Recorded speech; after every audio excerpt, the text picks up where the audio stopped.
Hello and welcome to our webinar, Focus and Attention in ELT. That is especially beneficial for all teachers. In fact, it's not only beneficial for English language teachers, it is also beneficial for all the other teachers who are in the classroom. Today, our presentation is done by Danielle, and Danielle is the TEFL instructor from Tunis in Tunisia. And she will carry out the presentation today. And then I'll be back at the end of the presentation. Let's go. Thank you, Adriana, for this nice presentation, and thank you for this opportunity to be participating in this series of webinars that iTTi is presenting every time. I'm happy to be here, and I'm happy to write just a line in the success story of iTTi. Thank you. So today, my presentation is going to be about a concern. And it's about, when we say a concern, that it doesn't mean that it is really problematic, but we have to be aware about this concern. Everyone, every teacher, every responsible teacher who is looking for his learners' comfort, for his learners' progress, should be aware when and how to make them focused the best. So that's why today we are going to focus on focus and attention in ELT classrooms. We are going to see some strategies for engaged learners. So let's start with the beginnings. I like to start with the beginning. First, I will invite you to have some questions about your classroom, right? So that's why here I want you to take your mobiles, right, and go to this link. So here you can just scan the code here, please, if you can. All right. So here you scan the code first, of course.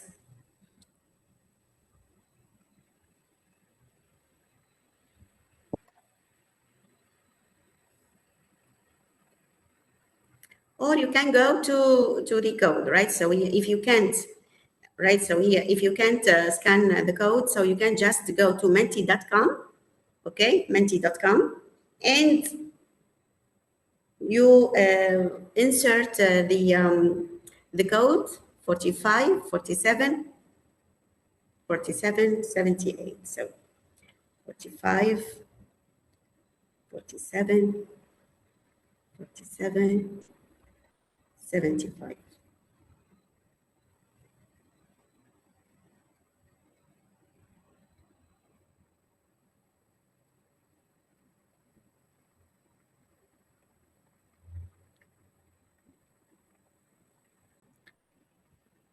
Are you in? Good. So I can see two. Yes, sir. So here, what is the first word that comes to your mind when you hear the word attention? Okay.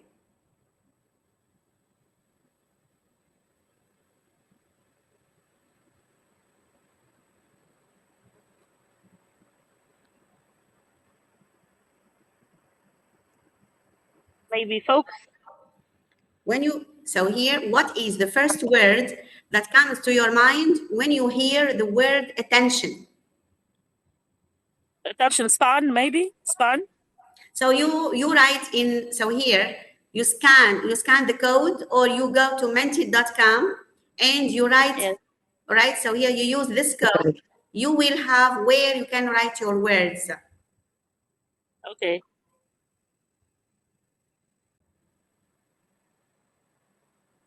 Good.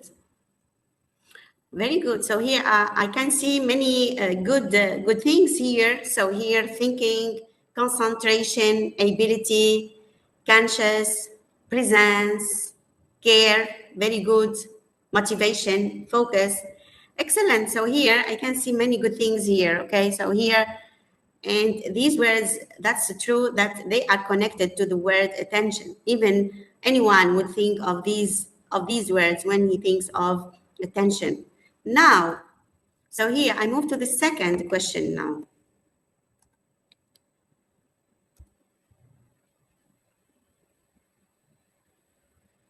So after how many minutes do you think learners typically begin to lose attention? Is it after 10 minutes, 15 minutes, 20 minutes, or more than 20 minutes?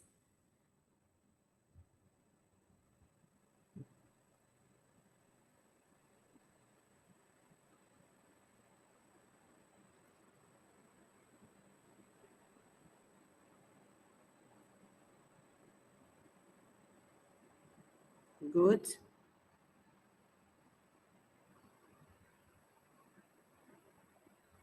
Who still hasn't answered? Abdelkader, have you answered? Reem? Yes, so here I can see that, let's say majority, although we are not too many, right? So here, but here the majority is more than 20 minutes. That's right. So here, that's good, right? So here, okay. So let's move now to the third question here.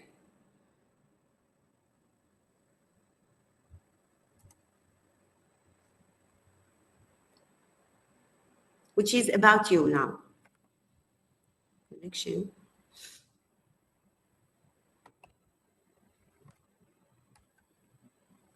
Good. So how confident are you in keeping your learners engaged for an entire lesson? Are you very confident? Are you somehow confident, or you are not confident? All right, very good. So here, okay. So you can see here. So here from these, let's say, brainstorming questions, so you can see many things about, first, to define what we mean by focus and attention. So here we have many things which are related to attention, of course, okay? The second was about classroom management, how to manage if. So here I am aware that my students lose attention in like 20 minutes, right? And then it's about the teacher, how to be more confident when he deals with this issue about concern, about focus, and about attention. So in this presentation, so here we are going to, let's say, raise attention, all right, or raise awareness about the word attention and focus in classroom, how to maintain focus in classroom. So, of course, so here, maintaining focus isn't about preparation only, because the teacher, you know, he can plan for wonderful lessons, for well-prepared lessons, but in class, he is surprised by some mishaps which come from the students.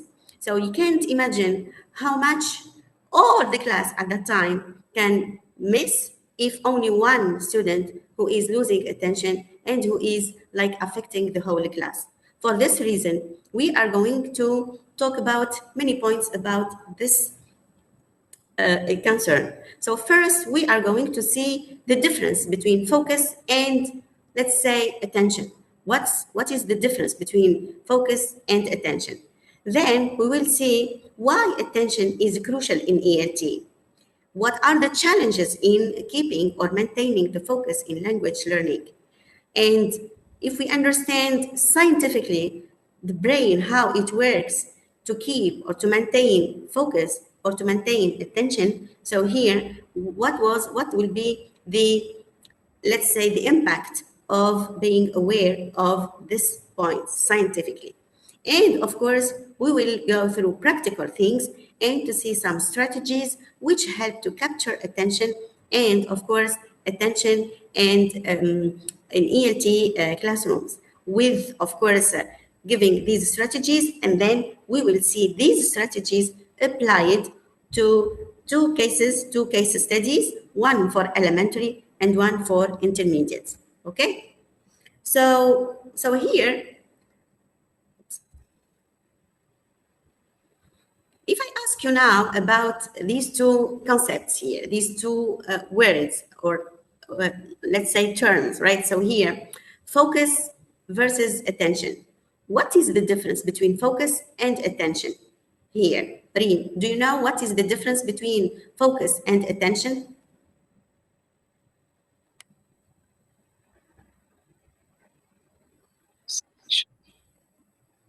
Abdelkader, do you Focus know? means concentration. Yes, Reem. Focus means the student must concentrate. He has the desire to concentrate.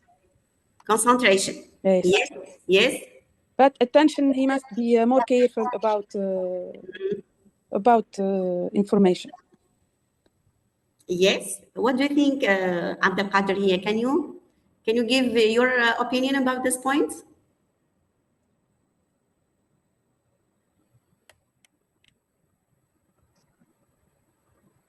Hello? Okay, no problem. So here, attention and focus, maybe many people would think they are the same, but there is a fine like nuance between them, in a way that, so focus, right? So here usually refers to the intentional concentration.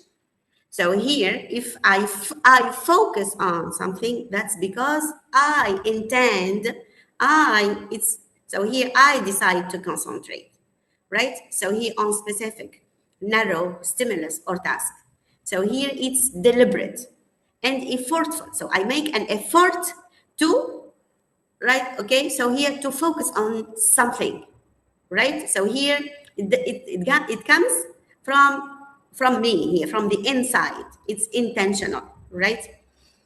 The attention is more general state of mental readiness and alertness. Alertness means here, if I alert you, you will pay attention. If I don't alert you, you don't pay attention. You see the difference? So here, usually students, when they focus, it's about their inner and intentional concentration, but the attention is when you alert them. So that's why, for example, the concern of teacher is to get their attention. So here is from the outside. I get their attention by activities, by colors, by visuals, by different aids. But do they concentrate? So this is their right intentional, right here act, if you want, right? Good. So here attention. So here attention in general, since it is in the hands of the teacher. So here it's so crucial in ELT, right? So that's why attention serves as the gateway to all learning. In English language teaching contexts, engaged attention transforms passive listening into active acquisition. So when students focus, they process language more deeply, they retain vocabulary longer, and they, of course, develop genuine communication skills rather than memorizing isolated facts. So here we start with the attention, but we have to guide and to help learners to be focused. So here there are many challenges, right? So here about attention in English language learning, because attention here opens the doors to all language acquisition and processing. As Adriana said earlier, so here attention isn't only about language classes, but language classes can open doors to all acquisitions, like, for example, in maths, in chemistry, in physics, in education, in everything. So here, language has a great gateway to all attentions. So here, attention also is a unique barrier. So here, language learners face linguistic barriers, fear of errors, and cognitive overload. So that's why here, if they have this attention, it may reduce this barrier of fear, especially of mistakes and of errors. So here, the attention also, so here has been shown that, so here, the human attention spans decrease after 15 to 20 minutes. So here, this is in all classes, not only in language. So that's why we have to be aware of this span in order to recover or to re-energize this attention among our students. So you can be aware of attention and how to maintain attention and how to make it more focused if you want.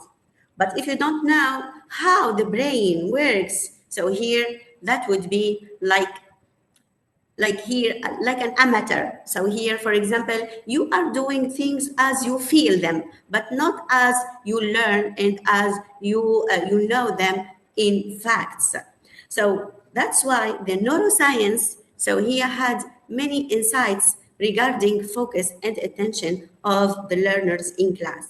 So it is said that the brain's reticular activating system prioritizes novel. What do we mean by novel? Can you guess what? Novelty. When we say novelty, so it's about new, right? It's about a new thing, something that it is not ordinary, that it is not usual. So here it's something new. And if you remember, we said that learners in class, what do they do here? What is the learning about? It's about three main things. It's about knowledge, so they know new things. It's about ability, so here they learn how to use what they learn effectively. And it's about performance, so they know in real life, right? So here, how would they perform if they get like into similar situations? So that's why here, so these insights say that the brain's reticular activating system prioritizes novel, unexpected, right? So here it's when I surprise my brain, right? So here, when the brain is like having something unexpected, so here it works better.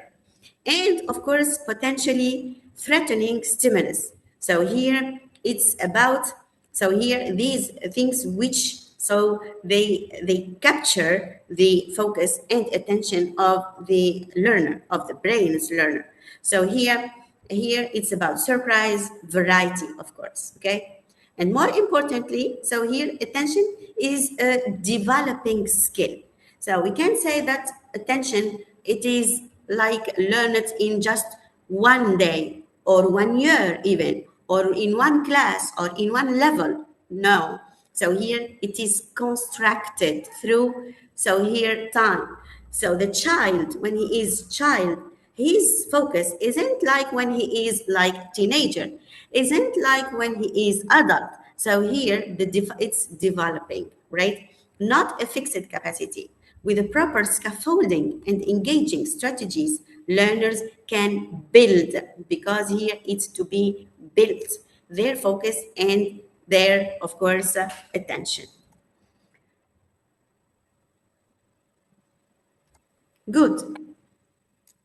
So, given that the brain, so here works better when it is about novel things, when it is about unexpected, and when it is about shaking a little bit. It can be threatening, it can be something which is really, it shakes his brain, right? So here we take into consideration these facts from neuroscience, and so here we apply them in our class. So if we consider the first one, which is about surprise. So for example, here we introduce an unexpected object. Unexpected. So here they wouldn't expect. So here this object, whether in realia or objects or even clothes, colors. So here the teacher comes to the class with something which is surprising. Okay, I can start with some music, right? Or action that breaks routine. You know, for example, a teacher, like here we have this example.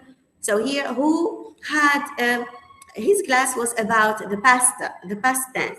So he came into the class walking backwards, right? So here, and the students were asking why he is walking like backwards, and then they get why he was walking backward, because the lesson was about past, and he is going to talk about something which is in the backward, it's in the past.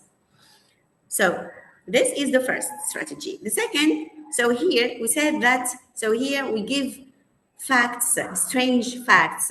So strange facts, like, for example, so here, for example, I make students, instead of writing using their right hand, they use their left hand, right? So here, this is strange. Why does the teacher wants us to write with the left hand? The one who is writing with his right hand writes with his left hand, and the one who is writing with his left hand writes with his right hand, etc. So this is unusual. This is strange, right? So here, or I give strange facts about things, like in alphabet, for example, in the alphabet.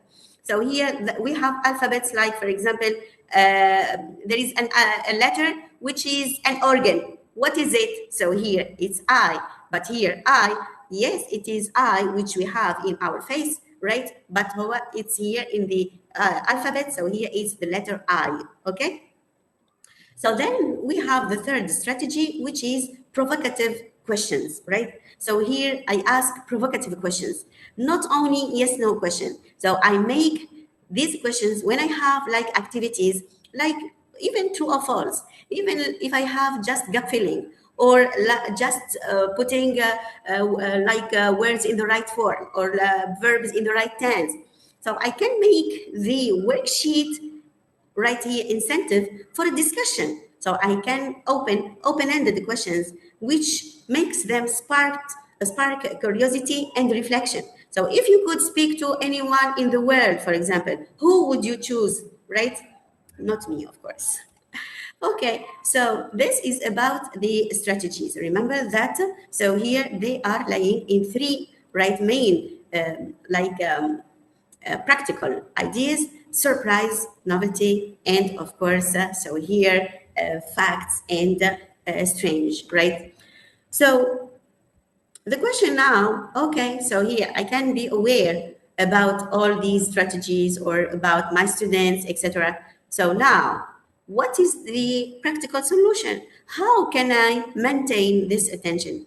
Considering that I know that they may lose like attention in 15 to 20 minutes, right? I know that my students need really new things or surprising things, okay? So can you give me some practical ideas?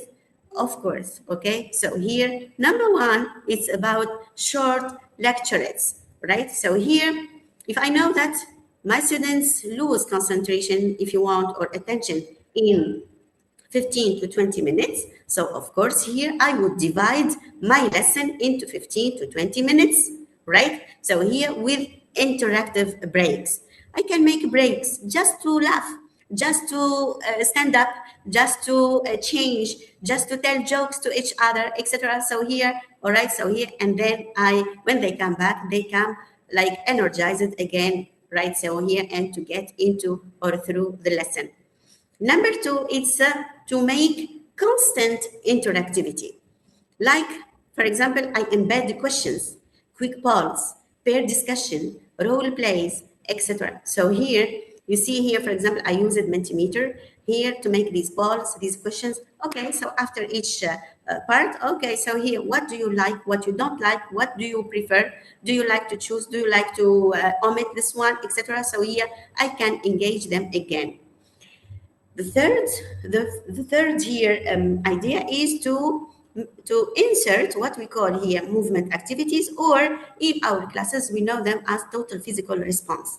So here students need to move. They need to move. They need even to make just a round, right? So here in class, all right? So here, that's why I have to be aware to give them in 15 minutes or in 20 minutes, all right? So here, this opportunity or this chance to move around, or to like just to run, or to jump, or to do any any physical activity, right? Like miming games, stand-up responses, or gallery walks, or whatever. So here I insert them instead of being stagnated to their desks for all the 1 hour lesson, if it is 1 hour, of course. All right. So if we use all these strategies, so here we will have many, if you want, so here goals to achieve. Of course, we want to achieve this fact of noticing, which is I guide them to notes, right? So here, so the teacher here directs learners' attention to specific language aspects through targeted exercises, right? So here, it's not to teach in general. I want them to focus on the special details or to the specific details, right? So here, the fact of building or creating this fact of noticing is very important. So even when I elicit, when I elicit like concepts from visuals or from anything, right? So here I draw their attention to notice the details, not only the general thing. So I like to present one correct and incorrect sentence. So here, sometimes they wouldn't focus on like if he uses the affirmative or the negative, or if he uses the S or doesn't use the S. So here, when I give an exercise to correct the mistake, to find and correct the mistake, this is to energize again and to make them pay attention to the detail, not only to look at, of course, here the general things, okay? And they can deduce the rule, all right? So here, why do you want to correct this? Why here the sentence isn't correct? So here they can deduce the rule, and when they deduce the rule, so here they are more responsible and more focused. So here, if I rely or I use surprise, etc. So it's about discovery. Discovery learning is very essential. It's very important. Although today, so many parents or many people would like to to prepare students for the first year, for the second year, or for the exam, or for the, so here they prepare them and they teach them before they go to school. So here in this way they wouldn't help the student, because they will kill this attention by killing this motivation and this discovery. So here, the students today, so here lose attention in class is, so here, because, so here they lose discovery. They take it like before they go to school, before they go to class. So here they already know. So here, this is a big mistake, parents or even teachers or anyone, so here, who is aware about the syllabus and he tries to introduce or to prepare him before he goes to the class. So here, that's why discovery is a big let's say a factor, okay, for keeping focused and keeping attentive. So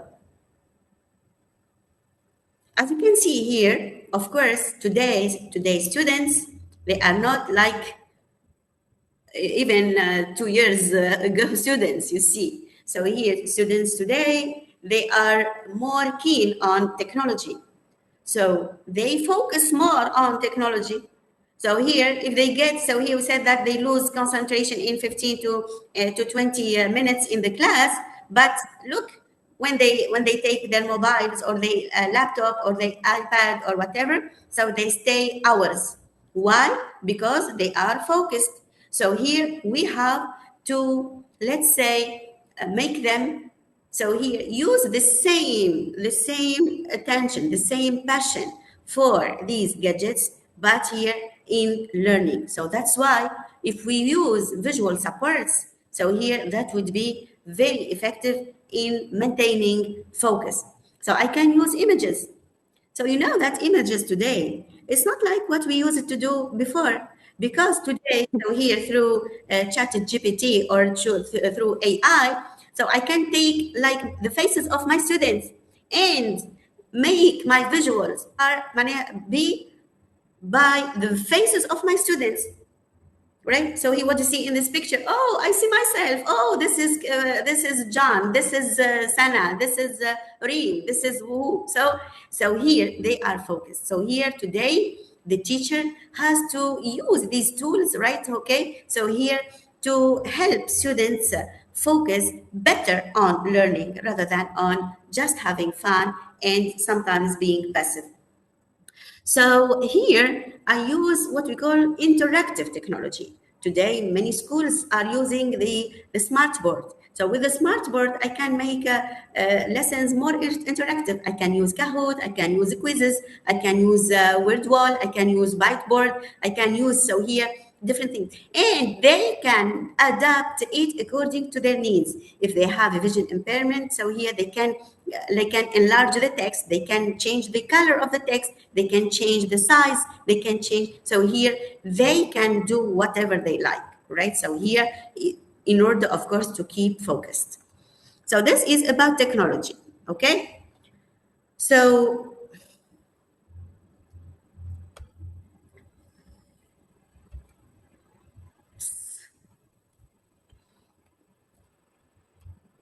good.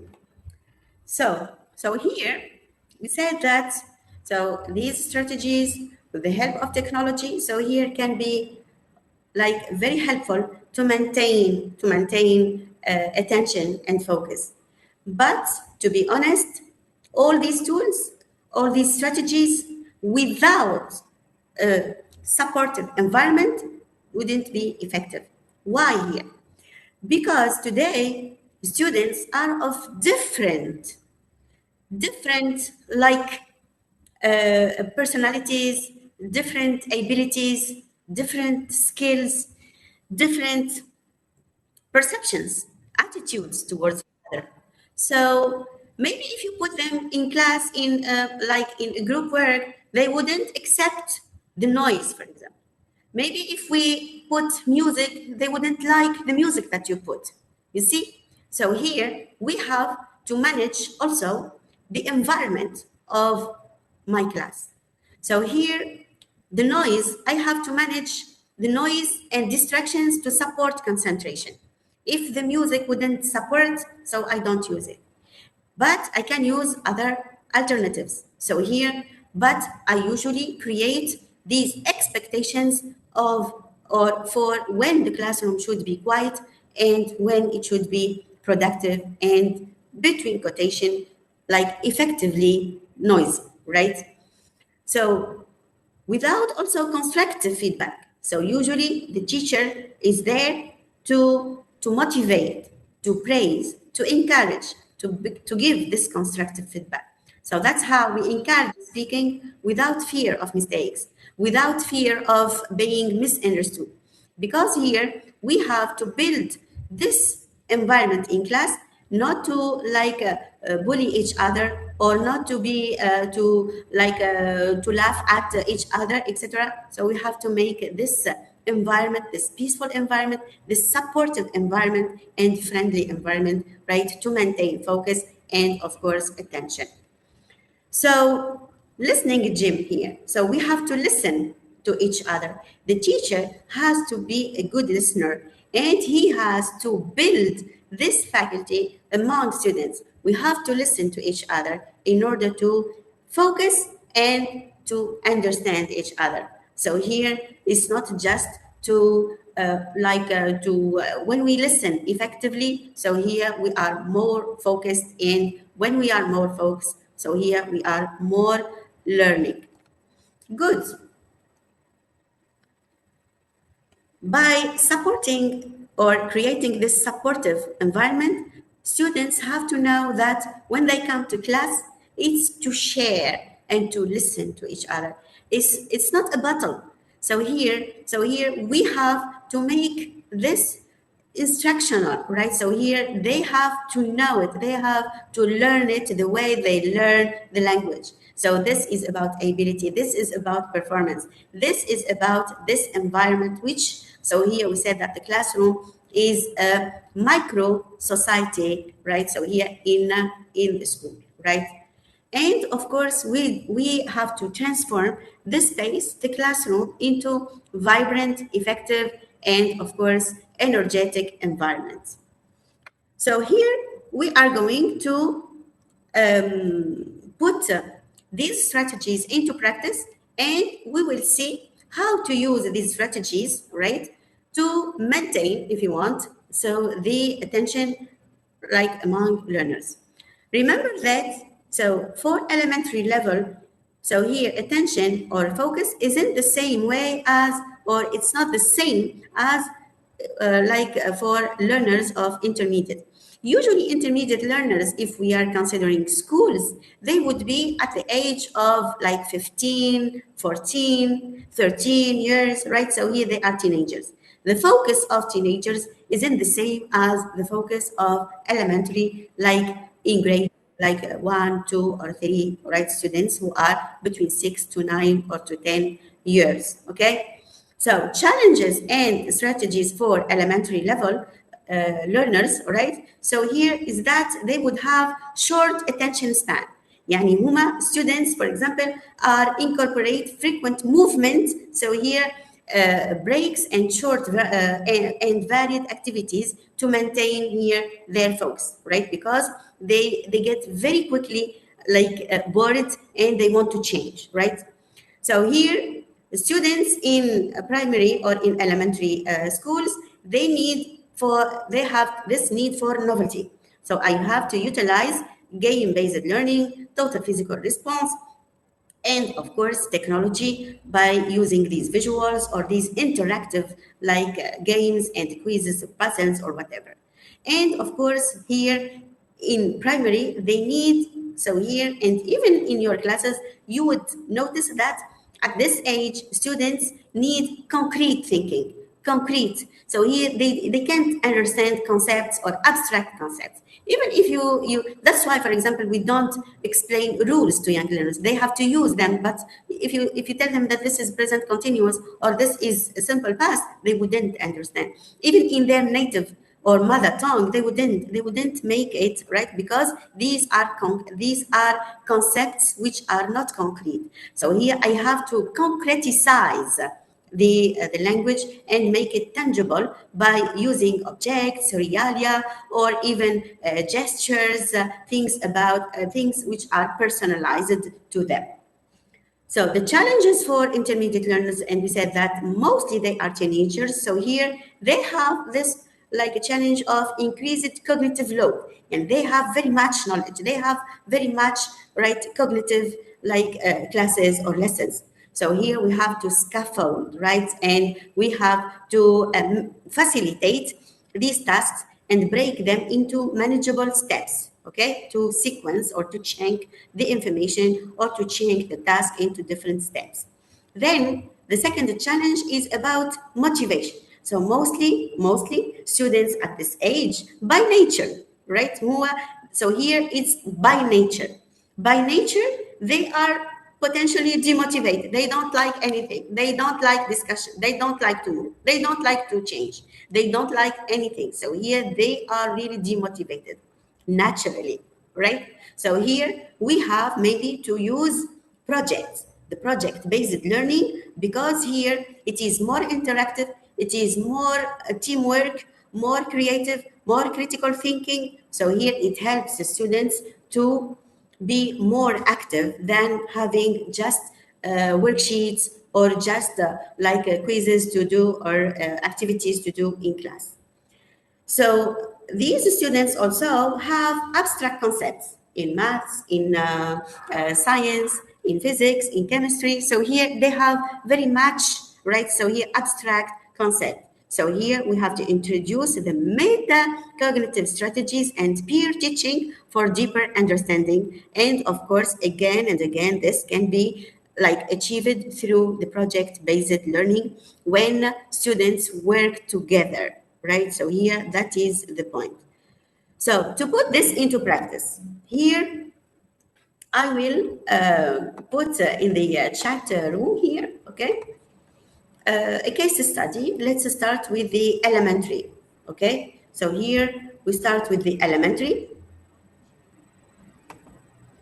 So Reem, here, when you read this case study, what do you think the strategies that we can use right here to overcome this challenge. Okay, can you see it in the chat? Yeah. Good. So can you quickly here take a look and just give me 2 or 3 strategies to be used in this case? You have just 1 minute. The teacher can bring games, puppets, for example, which stands for animals. Yes, objects you mean, or visuals. For example. Yes, yeah, thank Or you. Yes, yeah, good. Short cartoon about animals. Yes, You if can we use remember, yes, so digital here, game. very good. Yes, so this is the main point. All right, so here, because it's about animals, usually young learners, right? So here, like animals. So if we consider the strategies that we have seen, like about surprise, for example, here, what can be the surprise here in this case?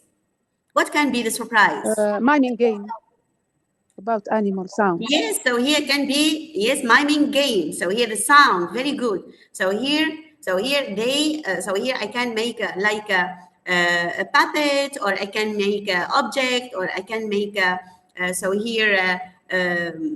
visuals. And when they, for example, touch, so here there is a sound. So I ask them, what is this sound? What is this animal? What do we call this animal? So here it's using dolls, or using games, or toys, right, for animals, right? So here, okay.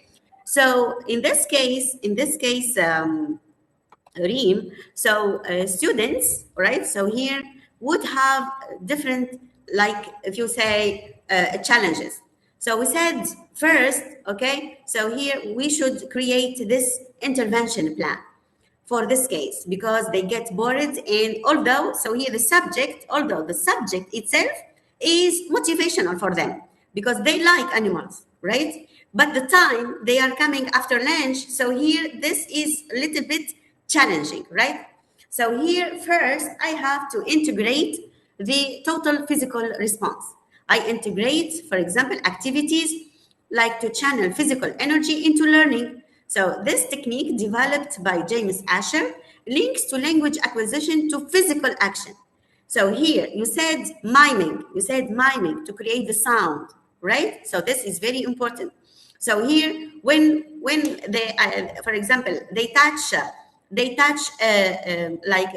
toy, they make the sound of the toy. If it is like a toy of a rabbit, a toy of a horse, a toy of a sheep, a toy of, so here they make the sound, or they make the let's say the Guessing game. Yes, guessing game, but With here the sound, it's about, the name yes, of the animal. Yes, the name through the sound, or through the action, to jump, for example, to swim, to make the gesture of swimming, to make the gesture of jumping, of crawling, of, so here we have different physical like actions to do, which are linked to animals, right? The second strategy or solution here is to make dynamic activity cycling. So I can break down the lesson into short, varied segments from 10 to 15 minutes to accommodate shorter attention spans and maintain novelty. Like to make transition between activity types frequently to recapture the focus, right? So I can rotate flashcards. I can make the sound of, as we said here, of the animals, the action of the animals. And of course, you here said that I can use games or toys or objects. So here, this is about novelty or sensory engagement, like they touch. So here I introduce elements of surprise, right? And when they touch, they have like a surprise, and they would say what is the name or the animal, etc. Okay, so this is about here elementary. I do the same, but here now it's about intermediate, Reem. Okay, so you do the same thing. You just take a look and just here give me what comes to your mind about these strategies that we have seen. Okay.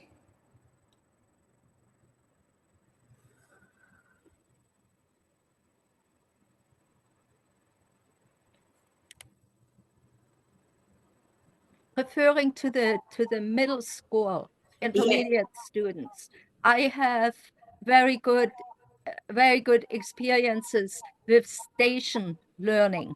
Does everybody know what station learning is? I split the class into groups, and they have to go from table to table, and the activity instructions are on the table, and then among themselves they have to do the activity, and once they are done they proceed to the next table. And there is a constant rotation in the class. That Yes. works very well in order to keep students focused. Station learning.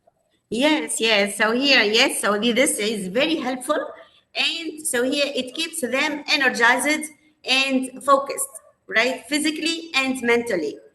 So, Reem, do you have anything to say?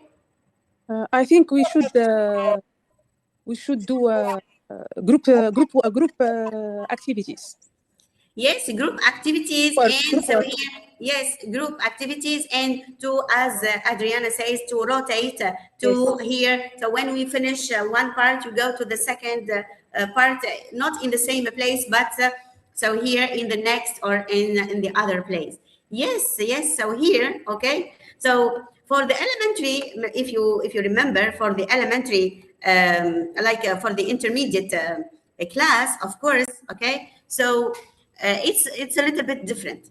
So here, because as we said, by nature, this age is very very let's say typical, right? So here for teenagers. So here, okay. So here, that's why I know that teenagers usually want to feel they are responsible for themselves, for their choices, for their, okay. So I use this like let's say attitude, and I empower this choice and purpose, okay. So here, so because I know that they thrive when they feel a sense of ownership. So here, this is my choice, right? So here, so that's why here I give them the chance, right, to choose, right? So here I allow them to choose from a selection of topics of research. So here, like if it is about relative clause, they can use the context. So for example, about historical event or personal hero or global issue. And so here, in this case, so here they feel they are choosing, but the teacher is who is giving these choices. So because it's not a free choice, but I prepare, for example, like 3 choices, and he has to choose one. So here, that's why I have to prepare things in order to measure, of course, okay? So in the second, so here the solution. So here I leverage the peer influence positively, as you said, Reem. So here it's about group work. It's about peer co-construction of the knowledge. They work together and they build this knowledge together, of course. And of course, they at this age. So here you know that the students are very keen on technology. So here I can manage this technology mindfully. So here I create these quizzes, these games to make them more collaborative, more editable, and of course, more tangible. So here you can see that. So when it is about focus and like attention, it's not here the question to engage. Because usually I engage them. If I use, you are 𝗙𝗏𝗾 holder, and the engage, steady, activate. So I engage them already into my lesson. But here, when it is about focus and intention, I have to re-engage them. It's not just to engage, but from time to time, I have to re-engage them. How? By fostering autonomy. So here they feel that they are choosing, they are independent, they are learning on their pace, on their choice, on their likes, etc. I use structured collaborative learning environment, especially supportive environment. I use meaningful and timely feedback. Of course, this feedback is always constructive, motivational, and encouraging. And of course, I make the metacognitive skill, so here more tangible, more concrete, right? And of course, all this is, of course, empowered by using the digital literacy and balance. So here I use technology, I use it for the focus of my students, not just for entertainment. Okay? So this is my conclusion about today's presentation. If you have questions, so here, please ask your questions. You are welcome. Thank you for attention.